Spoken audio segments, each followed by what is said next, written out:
Hello everyone. अस्सलाम वालेकुम दोस्तों, कैसे हैं आप सब लोग। उम्मीद है कि आप सब लोग खैरियत से होंगे।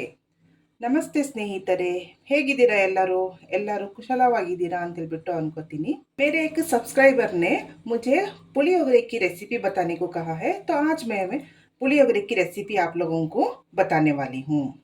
ನನ್ನ ಸಬ್ಸ್ಕ್ರೈಬರ್ ಒಬ್ಬರು ಪುಳಿಯೋಗರೆ ರೆಸಿಪಿಯನ್ನು ತೋರಿಸಿ ಅಂತ ಹೇಳ್ಬಿಟ್ಟು ಕಮೆಂಟ್ ಮಾಡಿದ್ದಾರೆ, ಹಾಗಾಗಿ ಇವತ್ತು ನಾನು ನಿಮಗೆ ಪುಳಿಯೋಗರೆ ರೆಸಿಪಿಯನ್ನು ಮಾಡಿ ತೋರಿಸ್ತಾ ಇದ್ದೀನಿ।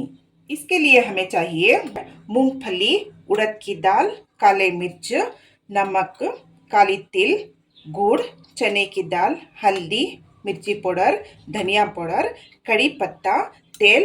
और यहाँ पर मैंने इमली को भिगोकर उसका पानी निकाल लिया है। MTR का पुलियोगरे मसाला मैंने यहाँ पर लिया है। ಇದಕ್ಕಾಗಿ ಬೇಕಾಗಿರುವಂತಹ ಸಾಮಗ್ರಿಗಳು ಕಡಲೆ ಬೀಜ, ಉದ್ದಿನ ಬೇಳೆ, ಕರಿಮೆಣಸು, ಉಪ್ಪು, ಬೆಲ್ಲ, ಕಪ್ಪು ಎಳ್ಳು, ಕಡಲೆಬೇಳೆ, ಅರಿಶಿನ ಪುಡಿ, ಮೆಣಸಿನ ಪುಡಿ, ಧನಿಯಾ ಪುಡಿ, ಕರಿಬೇವು, ಎಣ್ಣೆ। ನಾನಿಲ್ಲಿ ಹುಣಸೆ ಹಣ್ಣನ್ನು ನೆನೆಯಕ್ಕಿಟ್ಟು ಅದರ ರಸವನ್ನು ತೆಕ್ಕೊಂಡಿದ್ದೀನಿ। MTRನ पुलियोगरे ಮಸಾಲೆಯನ್ನು ತಗೊಂಡಿದ್ದೀನಿ। यहाँ पर मैंने कढ़ाई गरम होने के लिए रख दिया है। ಇಲ್ಲಿ ಬಾಣಲಿಯನ್ನು ನಾನು ಬಿಸಿ ಆಗಕ್ಕೆ ಇಟ್ಟಿದ್ದೀನಿ। ಈಗ ಇದರಲ್ಲಿ ಎಣ್ಣೆಯನ್ನು ಹಾಕೋಣ। अब इसमें हम तेल डालेंगे।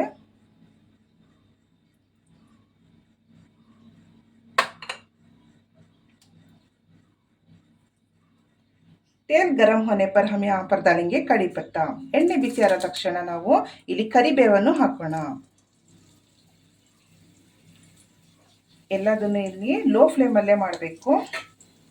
फ्लेम को कम करके ही हम यहाँ पर सब कुछ तलेंगे। इसके साथ ही हम डालेंगे मूंगफली। इधर ಜೊತೆನೆ ನಾವು ಇಲ್ಲಿ ಕಡಲೆ ಬೀಜವನ್ನು ಹಾಕೋಣ। ಈಗ ಇದರಲ್ಲಿ ಕಡಲೆ ಬೀಜವನ್ನು ಹಾಕೋಣ।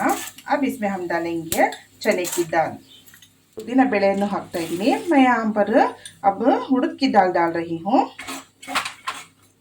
मैंने मूंगफली को पहले डाला है, दूसरी दालों को बाद में डाला है, इसलिए कि वो मूंगफली जो है वो तलने के लिए थोड़ा टाइम लगता है। बाकी की दालों को पहले ही डाल देंगे तो वो जल जाएंगे। ನಾನಿಲ್ಲಿ ಕಡಲೆ ಬೀಜವನ್ನು ಮೊದಲು ಹಾಕಿ ಆಮೇಲೆ ಬೇರೆ ಬೇರೆ ಬೇಳೆಗಳನ್ನು ಹಾಕಿದ್ದೀನಿ। ಯಾಕಂದರೆ ಕಡಲೆ ಬೀಜ ಉರಿ ಆಗಲು ಟೈಮ್ ಹಿಡಿಯುತ್ತೆ, ಅದ್ರ ಜೊತೆನೇ ಬೇರೆ ಬೇಳೆ ಹಾಕಿಬಿಟ್ರೆ ಅದು ಸೀದೋಗುತ್ತೆ। ಹಾಗಾಗಿ ನಾನು ಒಂದೊಂದು ನಿಮಿಷ ಬಿಟ್ಟು ಇದನ್ನು ಹಾಕಿದ್ದೀನಿ। ನಾನು ಕಾಳು ಮೆಣಸು ಮತ್ತು ಕರಿ ಎಳ್ಳನ್ನು ಹಾಕ್ತಾ ಇದ್ದೀನಿ। इसके साथ ही मैं काले मिर्च और काली तिल को डाल रही हूँ।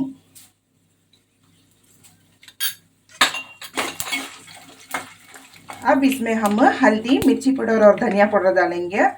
ಈಗ ನಾನು ಮೆಣಸಿನ ಪುಡಿ, ಅರಿಶಿನ ಪುಡಿ ಮತ್ತು ಧನಿಯಾ ಪುಡಿಯನ್ನು ಒಟ್ಟಿಗೆ ಹಾಕ್ತಾ ಇದ್ದೀನಿ।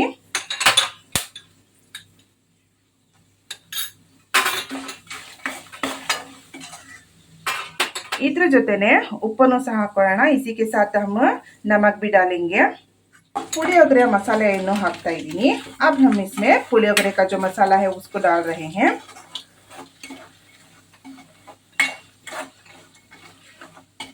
अब इसके अंदर हम जो इमली का पानी रखा हुआ था उसको डालेंगे। ಈಗ ಇದರಲ್ಲಿ ನಾವು ಹುಣಸೆ ಹಣ್ಣಿನ ನೀರನ್ನು ಹಾಕೊಳ್ಳೋಣ। यहाँ पर थोड़ा मैं कड़ी पत्ता डाल रही हूँ। अब हम इस फ्लेम को लो करके थोड़ी देर के लिए ये पकने के लिए छोड़ देंगे। ಸ್ವಲ್ಪ ಹೊತ್ತು ನಾವು ಇದನ್ನ ಕುದಿಯಲು ಬಿಡೋಣ।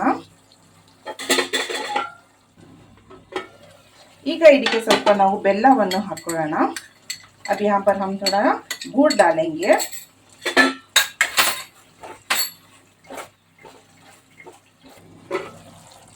ಈಗ ಪುಳಿಯೋಗರೆ ಮಸಾಲೆ ಸಿದ್ಧವಾಗಿದೆ। ಇದಕ್ಕೆ ನಾನು ಅನ್ನವನ್ನು ಮಾಡ್ಕೊಂಡು ಇಟ್ಕೊಂಡಿದ್ದೀನಿ, ಅದನ್ನ ಹಾಕಿ ಮಿಶ್ರಣ ಮಾಡೋಣ।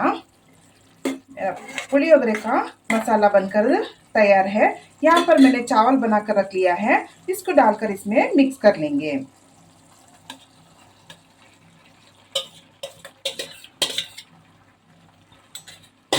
अच्छी तरह से मिला लेंगे। ಚೆನ್ನಾಗಿ ಇದನ್ನ ಮಿಶ್ರಣ ಮಾಡ್ಕೊಳ್ಳೋಣ। अच्छे से मिलने के बाद हम गैस को ऑफ कर लेंगे। ಚೆನ್ನಾಗಿ ಮಿಶ್ರಣವಾದ ನಂತರ ನಾವು ಗ್ಯಾಸ್ ಅನ್ನು ಆಫ್ ಮಾಡ್ಕೊಳ್ಳೋಣ। ಈಗ ನನ್ನ ಪುಳಿಯೋಗರೆ सर्व ಮಾಡಲು ಸಿದ್ಧವಾಗಿದೆ। अब ये पुलियोगरे सर्व करने के लिए तैयार है। मेरे तरीके से बनाया हुआ पुलियोगरे बनकर तैयार हो गया है।